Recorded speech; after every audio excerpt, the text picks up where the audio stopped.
Bismillahirrahmanirrahim. Assalamualaikum warahmatullahi wabarakatuh. Selamat pagi teman-teman. Bagaimana kabarnya hari ini? Alhamdulillah, semoga teman-teman semua selalu dalam keadaan sehat dan siap untuk melanjutkan kegiatan belajar kita hari ini. Pasti teman-teman sudah kembali semangat kan? Jika teman-teman sudah kembali siap untuk melanjutkan kegiatan belajar kita hari ini, tentu teman-teman sudah siapkan buku tema 5-nya, pengalamanku, dan juga alat tulisnya ya. Karena hari ini kita masih akan melanjutkan kegiatan belajar kita di tema 5, subtema 4, pengalaman di tempat wisata. Nah, sekarang kita mulai kegiatan belajar kita dengan membaca doa bersama-sama yuk. Bismillahirrahmanirrahim. Teman-teman, hari ini kita masih akan melanjutkan kegiatan belajar kita di tema 5, pengalamanku, subtema 4, pengalaman di tempat wisata. Nah, sekarang jika kita berbicara tentang tempat wisata, apa saja sih bayangan teman-teman? Tempat wisata itu seperti apa ya? Nah, ini adalah contoh beberapa tempat wisata yang mungkin pernah teman-teman kunjungi. Yang pertama ada pegunungan. Nah, siapa yang pernah pergi ke sana? Di gunung itu hawanya dingin sekali ya, tapi menyenangkan teman-teman. Kita bisa menghirup udara yang sejuk.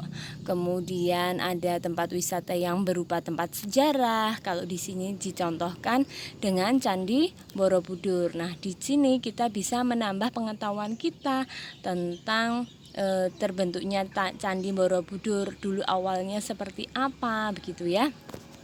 Kemudian kita juga bisa berkunjung ke pantai. Wah, menyenangkan sekali ya teman-teman jika kita pergi ke pantai.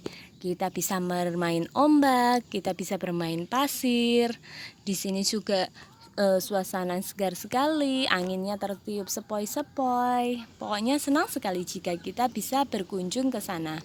Kemudian kita juga bisa berwisata ke kebun binatang. Nah, di sini kita bisa mengenal banyak sekali jenis-jenis binatang, bagaimana merawatnya, ya kan? Kemudian kita juga bisa mengenal bagaimana kita memberi makan binatang dan lain sebagainya. Kemudian ada juga tempat wisata yang berupa wahana permainan. Nah, di sini kita bisa mencoba berbagai macam permainan-permainan ya teman-teman ya.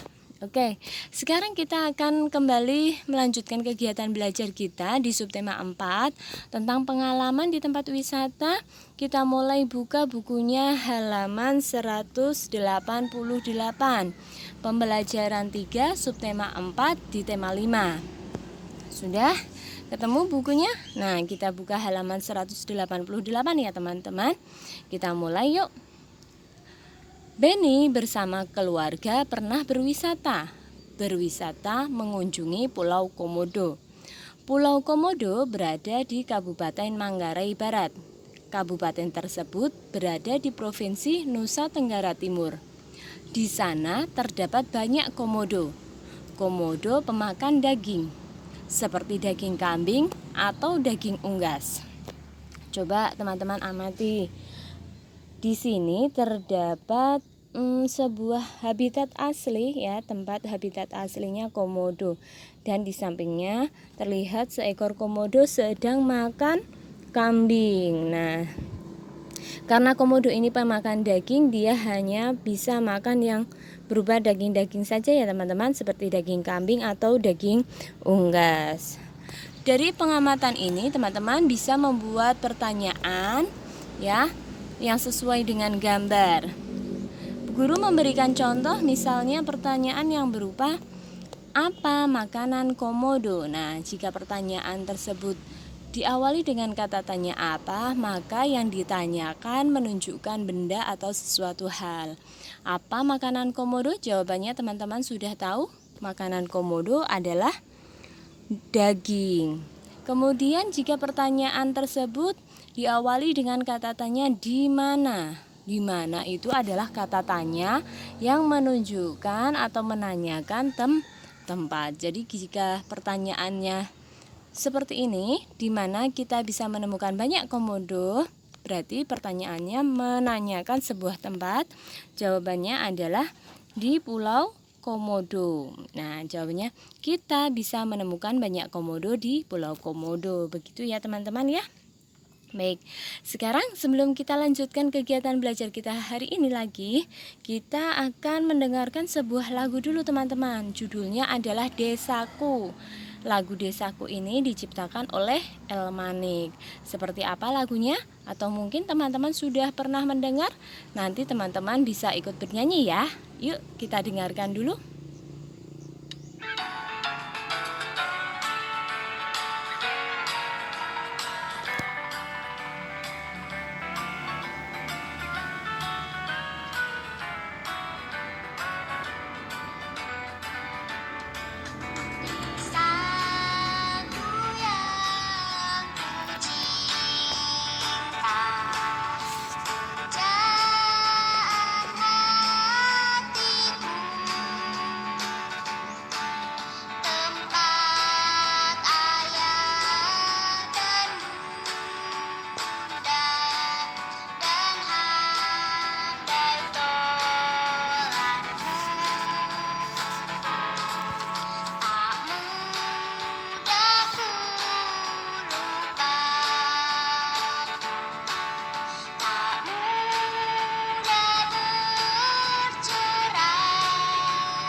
Nah teman-teman, bagaimana? Itu tadi adalah lagu tentang Desaku yang sudah kita nikmati bersama-sama. Nah, dari lagu Desaku ini ternyata ada beberapa dari teman Benny yang mencobanya untuk membaca lirik lagu tersebut dengan membaca seperti puisi teman-teman. Yuk sekarang kita simak bagaimana teman Benny membawakan lirik lagu Desaku ini yang akan dibacanya seperti puisi. Kita simak ya. Desaku, karya Elmanik. Desaku yang kucinta, pujaan hatiku. tempat ayah dan bunda, dan handai taulanku. Tak mudah aku lupakan, tak mudah bercerai. Selalu ku rindukan desaku yang permai. Nah teman-teman, dari bacaan puisi yang dibacakan oleh teman Beni tadi, menurut pendapat teman-teman seperti apa? Apakah sudah tepat pelafalan, intonasi dan juga ekspresinya? Nah nanti teman-teman coba bisa mengungkapkannya ya. Kemudian sekarang kita lanjutkan. Dari puisi ini kita mengenal beberapa kosakata baru ya teman-teman. Dan juga ada kosakata yang sudah pernah kita pelajari sebelumnya. Kita akan mencari makna dari kata-kata atau kosakata yang ada di dalam puisi atau lirik lagu Desaku tadi. Yang pertama ada kata desa. Desa itu apa sih ya maknanya? Nah, desa itu artinya adalah kelompok rumah di luar kota. Jadi ada pemukiman warga gitu ya. Pemukiman warga itu ada pemukiman di perkotaan, ada juga pemukiman di pedesaan. Kemudian nomor 2, pujaan. Pujaan itu artinya apa? Pujaan adalah sesuatu atau orang yang dipuja. Kemudian yang nomor 3, handai. Ini kata baru ya, kita baru mengenalnya. Kita sering mendengar handai tolan. Nah itu ada kelanjutannya di nomor 4. Handai tolan itu sama artinya ya teman-teman. Handai itu artinya kawan atau teman, sedangkan tolan juga berarti yang sama, teman, kawan, atau juga bisa disebut dengan sahabat. Kemudian untuk nomor 5, ini sudah beberapa kali keluar, kata permai. Teman-teman pasti sudah hafal artinya. Permai makna atau artinya adalah elok atau indah. Nah, dari kata-kata ini kita akan mencoba temukan di teka-teki yang ada di bawahnya, halaman 190. Kata desa sudah ditemukan nomor 1 ya. Kemudian kita akan mencoba mencari kata pujaan. Di manakah kita bisa menemukan kata pujaan? Teman-teman sudah menemukan? Ya, kata pujaan kita temukan di baris kedua dari bawah. Ya, siapa yang sudah ketemu? Kata pujaan berada di sini teman-teman. Baris kedua dari bawah, arahnya ke kiri, pujaan. Kemudian untuk kata yang ketiga ada kata handai. Ya, kita menemukan kata handai di kolom yang kedua dari kanan. Di sini kita menemukan kata handai. Kemudian yang keempat kata taulan. Sudah ketemu teman-teman? Kata taulan kita bisa temukan di baris yang keempat dari atas. Nah, ke arah kanan kata taulan, baris keempat ke arah kanan ya. Kemudian terakhir kata permai kita temukan di baris paling kanan. Sudah ketemu ya? Di kolom paling kanan kita temukan kata permai. Sudah lengkap semua teman-teman? Baik, sekarang kita lanjutkan kegiatan belajar kita. Karena kita sudah belajar membaca puisi, sekarang kita akan lanjutkan kegiatan belajar kita, belajar tentang soal cerita. Wah, ini juga sudah pernah kita pelajari sebelumnya. Jika kita belajar tentang soal cerita, maka kita tidak boleh lupa dengan 4 unsur ya, yaitu ada diketahui, ditanya, jawab, juga jadi. Langsung saja teman-teman, untuk soal cerita ini nanti teman-teman bisa dikerjakan di buku tulis. Ambil buku tulisnya, kita kerjakan di buku tulis ya. Karena jika kita mengerjakan soal cerita ini kita membutuhkan tempat yang agak banyak, karena nanti akan ada beberapa bagian-bagian yang harus kita ketahui teman-teman. Untuk soal cerita silahkan teman-teman ambil buku tulisnya, kita akan kerjakan bersama-sama ya. Baik, kita mulai dari nomor 1. Panjang komodo 148. Maaf, Bu Guru ulang. Panjang badan komodo 146 cm. Panjang ekor komodo 152 cm. Berapa meter panjang badan dan ekor komodo tersebut? Nah, karena ini adalah bentuk soal cerita, kita harus menguraikannya teman-teman. Diawali dengan diketahui dulu. Kita tuliskan panjang badan komodo tadi ada 146 cm. Kemudian untuk panjang ekor komodo 152 cm. Begini ya. Sudah ditulis. Kemudian setelah diketahui, apa yang ditanyakan? Yang ditanyakan adalah berapa meter panjang badan dan ekor komodo. Nah, di situ ada kata yang digarisbawahi yaitu kata meter. Ini perlu kita perhatikan teman-teman ya, karena dalam soal itu yang diketahui masih dalam bentuk sentimeter. Maka nanti jika sudah ketemu jawabannya, kita harus merubahnya menjadi meter. Lalu bagaimana cara menjawabnya? Kita hitung dulu ya.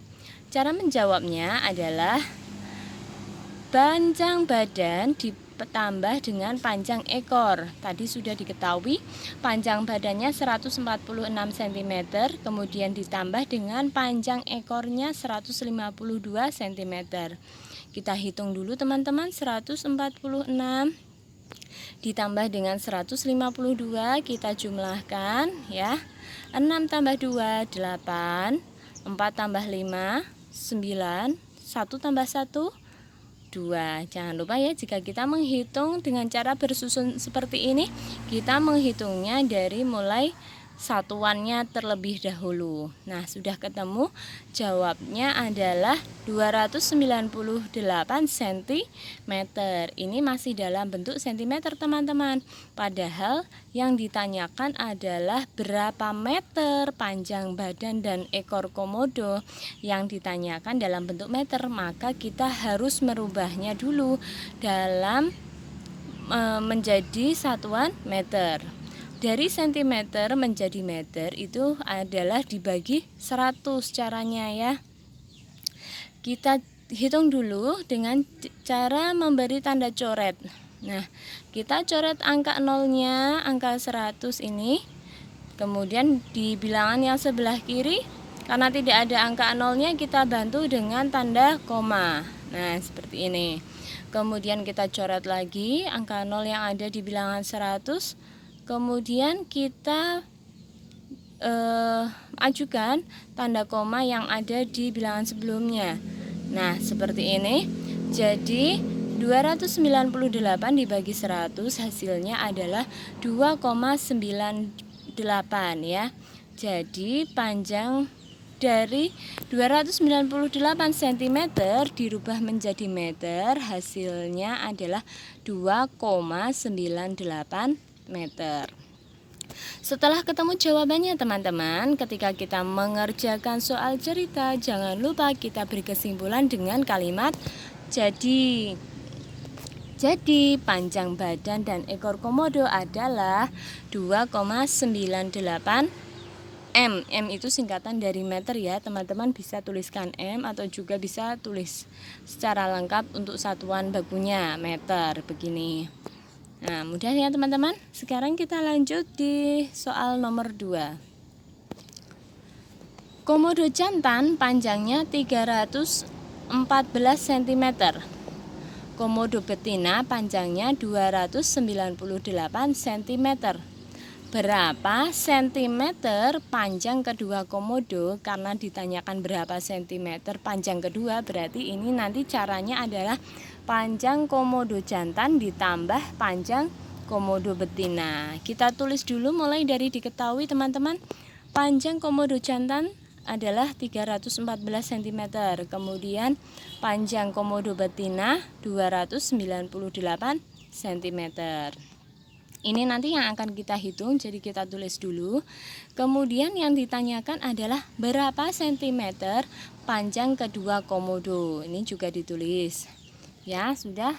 Nah, sekarang kita masuk pada langkah berikutnya, yaitu menghitung panjang kedua komodo tadi. Cara menjawabnya adalah panjang komodo jantan ditambah panjang komodo betina. 314 untuk komodo jantan ditambah 298 untuk komodo betina. Hasilnya kita hitung dulu dengan cara bersusun. 314 ditambah 298. Kita jumlahkan. 4 ditambah 8 adalah 12. Kita tuliskan angka 2-nya di sini. Angka 1-nya menyimpan ya di puluhan. Kemudian kita hitung bagian puluhannya. 1 ditambah 1 ditambah 9. Hasilnya 11. Kita tuliskan angka 1-nya di sini. Untuk puluhannya kita simpankan di deret 100. Ratusan ya. Kemudian kita hitung. Berapa ini? 1 ditambah 3 ditambah 2 hasilnya adalah 612. Nah, kita tuliskan jawabannya pada kolom jawab ya, 612 cm. Apakah perlu kita rubah dalam bentuk meter? Tidak, karena yang ditanyakan adalah berapa sentimeter panjang kedua komodo. Jadi sudah ketemu jawabannya, sudah benar. Kemudian kita tuliskan kalimat jadinya. Jadi panjang kedua komodo adalah 612 cm. Baik teman-teman, sekarang kita masih akan lanjutkan di soal cerita nomor 3 ya. Tapi nanti di soal nomor 3 dan nomor 4 nanti teman-teman akan mencoba sendiri dengan langkah-langkah yang sudah Bu Guru berikan. Kita baca soalnya dulu. Nomor 3, anak komodo panjang badannya 63 cm, ekornya 56 cm. Berapa meterkah panjang badan dan ekor anak komodo? Nah, karena ditanyakan adalah berapa meter panjang badan dan ekornya, maka nanti kita akan jumlahkan teman-teman.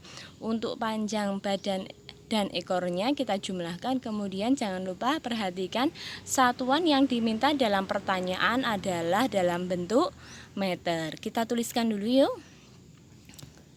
Diketahui panjang badan anak komodo, silahkan diisi ya, 63 cm ya. Kemudian panjang ekor anak komodo diisi, di situ sudah ada angkanya 56 cm. Kemudian kalimat pertanyaannya jangan lupa teman-teman tulis berapa meter panjang badan dan ekor anak komodo, ditulis sudah. Kemudian cara menjawabnya ya, panjang badan dan panjang ekor. Kemudian diisi, sudah ketemu dalam bentuk cm ya, masih dalam bentuk cm. Nanti jangan lupa dirubah dalam bentuk meter sesuai dengan pertanyaannya. Kemudian jika sudah ketemu jawabannya dalam bentuk meter, kita buatkan kalimat jadinya. Nah, nanti diisi di sini, ini masih dalam bentuk cm ya, teman-teman. Kemudian kita rubah dalam bentuk cm dibagi 100 akan ketemu jawabannya menjadi satuan meter. Kemudian tulis kalimat jadinya. Kemudian lanjut di nomor 4. Ini masih sama, kita ditanya tentang berapa meter. Nah, berarti nanti harus ada merubah satuan dari sentimeter menjadi meter. Anak komodo diketahui panjangnya yang jantan adalah 65 cm. Kemudian untuk panjang anak komodo yang betina panjangnya 60 cm. Yang ditanyakan adalah berapa meter panjang kedua anak komodo itu. Jawabnya, nah seperti yang kayak angka nomor 3 tadi ya teman-teman. Untuk panjang anak komodo jantan itu kelebihan G ya, ditambah panjang anak komodo betina berapa senti ditambah berapa sentimeter. Kemudian masih ketemu jawabannya dalam bentuk sentimeter. Jangan lupa teman-teman untuk merubahnya dalam bentuk meter. Kemudian jika sudah ketemu jawabannya, kita tuliskan kalimat jadinya. Jadi panjang kedua anak komodo adalah titik-titik meter. Nah, sudah. Jika dalam mengerjakan soal cerita ini teman-teman masih bingung, nanti bisa telepon atau video call Bu Guru ya. Bu Guru tunggu. Kemudian sekarang kita amati teman-teman. Setelah belajar berhitung pusing gitu ya, Benny mencoba untuk membuat beberapa jenis hewan dari kain flanel teman-teman. Ya, di situ ada ikan, kemudian ada katak, ada sapi, ada singa, ada burung hantu. Nah, kegiatan ini dilakukan Benny untuk menyegarkan pikiran sebelum melanjutkan kegiatan belajar lagi teman-teman. Lalu bagaimana caranya ya? Langkah-langkah yang dilakukan Beni adalah sebagai berikut. Yang pertama, Beni menyediakan pola hewan dengan kertas karton. Kemudian yang kedua, pola tersebut digambarkan pada kain flanel dibentuk seperti hewannya. Langkah yang ketiga yaitu menggunting kain flanel tersebut sesuai pola, dan yang keempat adalah menempelkan kain flanel yang sudah digunting hingga membentuk hewan. Nah, nanti jika ini ditambahkan aksesoris gantungan bisa menjadi gantungan kunci ya teman-teman. Nah, nanti teman-teman bisa mencobanya setelah selesai belajar ya. Sekarang kita lanjutkan kegiatan belajar kita di pembelajaran yang keempat, subtema 4, tema 5. Teman-teman bisa mulai buka bukunya di halaman 194. Kita buka yuk halaman 194. Beni tamasya ke Candi Borobudur. Tamasya disebut juga study tour. Beni meminta tolong pengunjung lain. Beni meminta untuk difoto. Nah, ini adalah gambar Candi Borobudur teman-teman. Sudah pernah pergi ke sana? Ya, tempatnya luas sekali ya. Di sana kita bisa menemukan beberapa patung-patung ya, beberapa arca, banyak sekali. Nah, coba sekarang amati apa yang dilakukan Beni teman-teman. Ia meminta tolong kepada pengunjung lain untuk memfotokan. Beni ingin mendapat kenang-kenangan dari kegiatan study tournya ini. Dia ingin punya foto dengan latar Candi Borobudur, begitu ya. Lalu bagaimana cara melakukannya? Bagaimana cara Beni meminta tolong pengunjung lain untuk memfotokannya itu, gitu ya. Nah, coba kita sekarang simak percakapan yang dilakukan Beni dengan pengunjung lainnya, teman-teman. Maaf mengganggu, namaku Beni. Nah, kata pengunjung yang lainnya, oh iya, namaku Dev. Bolehkah minta tolong untuk ambilkan foto dengan latar Candi Borobudur? Kata Beni lagi. Kemudian pengunjung lain menjawab, aku juga pengunjung Candi Borobudur. Bagaimana kalau bergantian mengambil fotonya? Nah, ini adalah percakapan yang dilakukan Beni dengan pengunjung yang lainnya.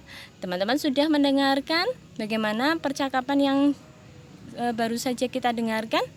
Nah, dari percakapan itu kita bisa membuat pertanyaan teman-teman tentang kalimat atau kata tanya yang akan kita gunakan dalam membuat pertanyaan. Harus diperhatikan ya, nanti jawabannya harus sesuai dengan kalimat tanya atau pertanyaannya. Jadi bisa pas ya antara pertanyaan dengan jawabannya. Jika kita bertanya dengan kata tanya apa, maka yang ditanyakan adalah benda. Jika kita bertanya dengan kata tanya siapa, maka yang ditanyakan adalah orang. Begitu, nanti teman-teman silahkan buat satu kalimat bebas dengan kata tanya apa saja. Kemudian minta bantuan ayah, bunda, atau kakak untuk menjawab pertanyaan yang sudah teman-teman buat. Kemudian tuliskan pada kolom yang ada di halaman 195 ini ya. Nah, sekarang dari percakapan antara Beni dan pengunjung lain tadi, kita bisa menjawab pertanyaan-pertanyaan yang ada di halaman 95 sampai 196 teman-teman. Kita mulai dari nomor 1. Sebutkan alat untuk memfoto. Teman-teman pasti sudah tahu ya kalau kita memfoto itu menggunakan apa. Alat untuk memfoto adalah kamera, betul sekali. Sekarang kamera itu sudah ada di mana-mana ya. Bahkan HP pun sudah ada kameranya. Kemudian pertanyaan yang kedua, bagaimana cara meminta tolong yang baik? Nah, ini yang perlu kita catat teman-teman. Ketika kita minta tolong, kita harus melakukannya dengan baik, dengan sopan, dengan bahasa yang santun. Nah, jadi jawaban untuk nomor 2 yaitu cara meminta tolong yang baik adalah dengan bahasa yang sopan. Nah, teman-teman bisa tuliskan pelan-pelan saja ya. Usahakan tulisannya bisa rapi, jadi bisa terbaca oleh Bapak Ibu guru yang nanti akan mengoreksi kegiatan belajar teman-teman. Kemudian kita lanjutkan untuk nomor 3 teman-teman. Siapa yang meminta tolong? Ya, yang meminta tolong pertama itu adalah Beni. Beni ingin foto dengan latar Candi Borobudur, kemudian dia minta tolong pada pengunjung yang lainnya. Kemudian yang keempat, pertanyaan nomor 4, mengapa orang mau menolongnya? Nah, kenapa pengunjung lain mau menolong Beni? Karena apa teman-teman? Karena Beni meminta tolong dengan cara yang sopan, meminta tolong dengan bahasa yang santun. Jadi orang mau menolongnya. Kemudian untuk nomor 5, pertanyaannya adalah apa yang terjadi setelah berfoto? Setelah Beni difoto, yang terjadi apa coba teman-teman? Ya, pengunjung lain ternyata juga pengen difoto juga dengan latar Candi Borobudur. Jadi jawabannya adalah pengunjung lain juga ingin diambilkan fotonya oleh Beni. Jadi Beni dan pengunjung lainnya sama-sama sudah punya foto dengan latar Candi Borobudur. Satu catatan yang penting teman-teman dari kegiatan ini adalah ketika kita minta tolong pada orang lain, kita harus mengucapkannya dengan bahasa yang santun, dengan sopan. Tentu orang akan mau menolong kita. Jika kita minta tolongnya dengan bahasa yang tidak sopan, sepertinya tidak ada ya orang yang mau menolong kita. Nah, teman-teman, setelah Beni selesai mengunjungi Borobudur, kemudian Beni melanjutkan kegiatan membatik di sekitar candi. Sebelum membatik, Beni mengukur panjang kainnya dulu. Panjang kain untuk dibatik tersebut berbeda-beda antara kain batik yang didapatkan teman-teman Beni. Semuanya berbeda-beda panjangnya. Nah, kita perhatikan data tentang panjang batik untuk membatik yang didapatkan Beni dan teman-temannya. Ini adalah datanya. Beni mendapat kain yang panjangnya 140 cm. Kemudian Edo mendapatkan kain yang panjangnya 3 meter. Dayu mendapatkan kain yang panjangnya 1,4 meter. Sedangkan Meli mendapatkan kain yang panjangnya 160 cm. Dan Udin mendapatkan kain yang panjangnya 2 meter. Lalu bagaimana Siti dan Lani? Ternyata Siti dan Lani belum mendapatkan kain teman-teman. Dia harus bersabar dulu ya. Lalu dari panjang kain ini teman-teman, ternyata kita diminta untuk mengerjakan. Kita akan menghitung berapa panjang kainnya ya. Jika nanti misalnya seperti nomor 1 itu, Meli dan Edo berapa panjang kainnya dalam satuan meter. Kita coba dulu yuk, kita mulai langsung dari nomor 1. Berapa panjang kain Meli dan Edo jika digabung? Nah, hitunglah dalam satuan meter. Jika kita mengerjakan seperti ini, kita harus menggunakan langkah-langkah soal cerita ya teman-teman. Diketahui panjang kainnya Meli tadi adalah 160 cm. Kemudian panjang kain Edo 3 meter. Yang ditanyakan berapa panjang kain Meli dan Edo. Maka kita menghitungnya dengan cara menjumlahkan kedua kain yang dimiliki Meli dan Edo teman-teman. Nah, kita tulis panjang kain Meli 160 cm dan panjang kain Edo 3 meter. Jangan lupa karena panjang kain Meli di sini diketahui masih dalam bentuk cm, kita harus merubahnya dalam bentuk meter dulu. 1,6 meter ditambah 3 meter. 160 dibagi 100 caranya ya. Nah, diketahui sudah 1,6 meter ditambah 3 meter hasilnya 4,6 meter. Kemudian terakhir tuliskan kalimat jadinya. Jadi panjang kain Meli dan Edo adalah 4,6 meter. Begini, siapa yang masih bingung? Ya, nanti teman-teman bisa dibantu ayah atau bunda, atau juga bisa bertanya pada bapak ibu guru ya. Kemudian untuk yang nomor 2, setengah kain Beni diberikan kepada Siti. Berapa meter panjang kain Beni dan Dayu? Nah, ini lebih hati-hati teman-teman. Ada pernyataan jebakan ini. Yang ditanyakan adalah berapa meter panjang kainnya Beni dan Dayu. Ya, tapi yang diketahui dari awal setengah kain Beni diberikan kepada Siti. Nah, kita harus ketahui dulu jadi berapa panjang kainnya Beni setelah diberikan kepada Siti. Diketahui bahwa panjang kain beni adalah awalnya 140, kemudian yang setengah diberikan kepada Siti, maka dibagi 2 berkurang 70 cm, maka sisa dari kain beni adalah 70 cm. Kemudian diketahui panjang kain Jayu adalah 1,4 meter.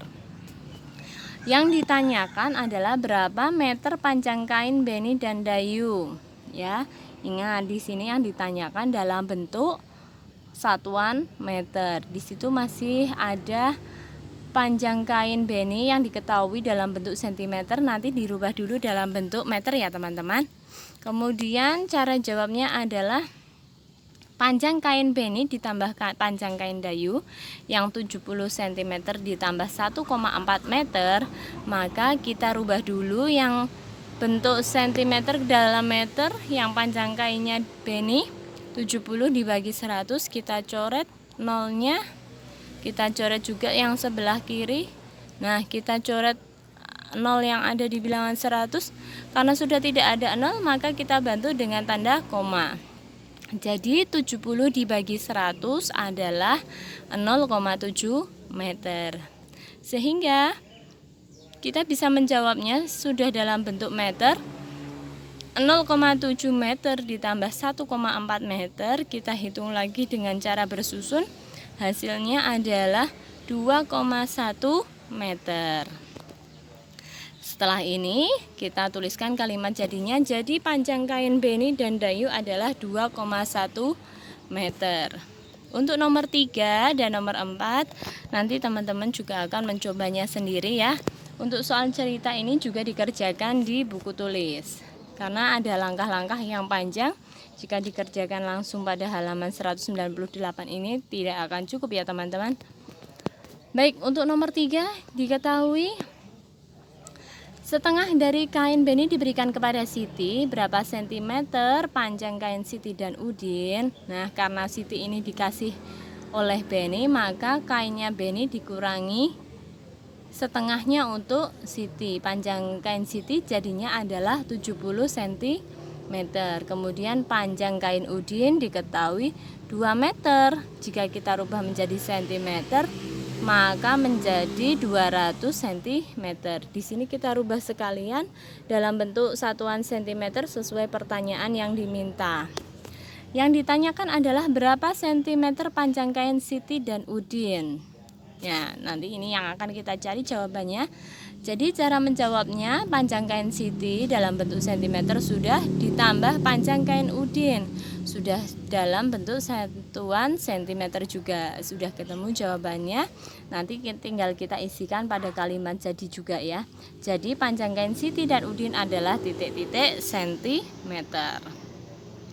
Nah, teman-teman, sampai di sini teman-teman jika ada kesulitan tetap harus ditanyakan ya, sehingga kegiatan belajar kita hari ini bisa lancar, semuanya paham dengan pelajaran yang disampaikan oleh Bu Guru. Jika masih ada yang kebingungan bagaimana cara mencarinya, langsung saja ditanyakan, tidak usah ditunda-tunda lagi ya teman-teman ya. Lanjut di nomor yang keempat. Setengah kain Edo diberikan kepada Lani. Kemudian pertanyaannya, berapa sentimeter panjang kain Lani dan Meli? Diketahui setengah kain Edo diberikan kepada Lani. Lani tadi kan belum dapat bagian ya teman-teman. Nah, Edo membagi kain yang didapatkannya. Panjang kain Edo tadi diketahui 3 meter. Kemudian setengahnya diberikan kepada Lani, dikurangi 1,5 meter, masih 1,5 meter juga hasilnya. Kemudian pertanyaannya, karena di sini disuruh mencari dalam bentuk sentimeter, maka diketahui panjang kain Lani sudah dirubah dalam bentuk sentimeter. Hasilnya adalah 150 cm. Kemudian untuk panjang kain Meli adalah 160 cm. Kemudian yang ditanyakan berapa sentimeter panjang kain Lani dan Meli sudah ditulis. Kemudian kita masukkan dalam kolom jawab. Panjang kain lani ditambah panjang kain meli titik-titik sentimeter ditambah titik-titik sentimeter, tinggal diisikan saja, kemudian dijumlahkan. Setelah ketemu jumlahnya kita tuliskan kalimat jadinya. Ya, ini mudah karena sudah sama-sama dalam bentuk satuan yang sama, yaitu sentimeter. Bagaimana teman-teman kegiatan belajar kita tentang soal cerita hari ini? Jika masih ada yang bingung, teman-teman tetap harus bertanya ya. Boleh bertanya pada ayah, bunda, atau juga sama pak guru, bu guru. Nah, jangan sampai ditunda-tunda lagi jika teman-teman menemui kesulitan ya, nanti menumpuk. Baik, setelah belajar tentang soal cerita, teman-teman, bawa kain hasil yang dikerjakan oleh Beni dan teman-temannya boleh dibawa pulang. Kain batik tersebut akan dijadikan bahan dasar hiasan untuk membuat bingkai foto. Nah, ini sebagai bentuk pengalaman yang dilakukan Beni dan teman-temannya selama mereka study tour di Candi Borobudur. Lihat bagaimana Beni menghias bingkai foto dengan kain batiknya. Hasilnya adalah seperti ini teman-teman. Lah, pasti teman-teman bertanya-tanya kan, bagaimana itu caranya? Nah, langkah-langkahnya adalah sebagai berikut. Coba perhatikan. Yang pertama, teman-teman harus sediakan potongan kain batik, lem, kemudian foto dan bingkainya. Kemudian, langkah yang kedua adalah tempelkan potongan kain batik pada bingkai foto. Yang ketiga, keringkan bingkai foto yang sudah dilem. Dan yang keempat, teman-teman sudah bisa memajang foto kenang-kenangan yang jumlahnya 1 lembar saja, jangan banyak-banyak ya, nanti ketumpuk-tumpuk fotonya ya. Baik teman-teman, kegiatan belajar kita pada subtema 4 pembelajaran 3 dan 4 hari ini telah selesai. Terima kasih teman-teman sudah semangat mengikuti kegiatan belajar hari ini. Kita lanjutkan dengan pertemuan yang akan datang. Mohon maaf apabila ada kesalahan. Wassalamualaikum warahmatullahi wabarakatuh.